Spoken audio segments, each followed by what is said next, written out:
মঙ্গলবার দিনভর ফালাকাটা ব্লকের দেওগাঁও গ্রাম পঞ্চায়েতের বেলতলি ভান্ডারনি গ্রামে ঝোপঝাড়ে দাঁড়িয়েছিল 3টি হাতি। এগুলির মধ্যে 2টি পূর্ণবয়স্ক এবং একটি সাব অ্যাডাল্ট হাতি বলে বন দপ্তর সূত্রে খবর। স্থানীয়রা জানান, খয়বাড়ি ফরেস্ট থেকে সোমবার রাতে হাতিগুলি খাবার খোঁজে গ্রামে ঢুকেছিল। মঙ্গলবার ভোরের আলো ফোটায় সেগুলি আর বনে ফিরতে পারেনি, আশ্রয় নিয়েছে এলাকার ঝোপঝাড়ে। বনকর্মীদের নিয়ে দিনভর হাতিগুলির উপর নজর চালান মাদারিহাটের রেঞ্জার সুভাষিস রায়।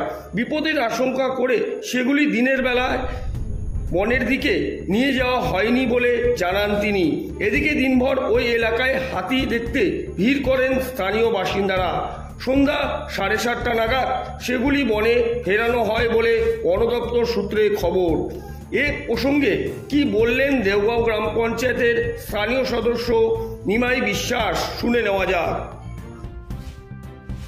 আজকে সম্পর্কে একটু বিস্তারিত বলবেন আমাদের এই এলাকার পঞ্চায়েত।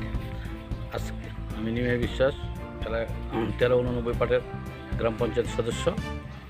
আজকে ভোর 5টার দিকে আমাকে একজন ফোন করলো যে এদিকে হাতি বেরিয়েছে।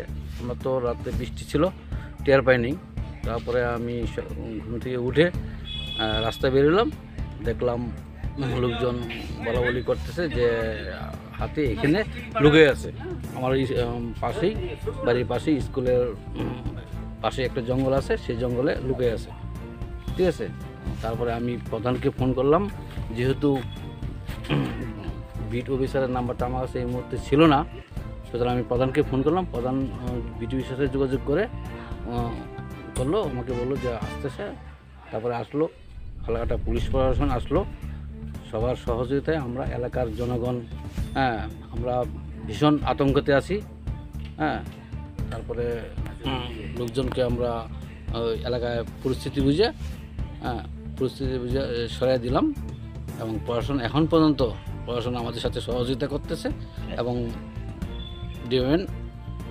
ফরেস্ট ডিপার্টমেন্ট আমাদের সাথে পূর্ণ সহযোগিতায় আমাদের সাথে আছে।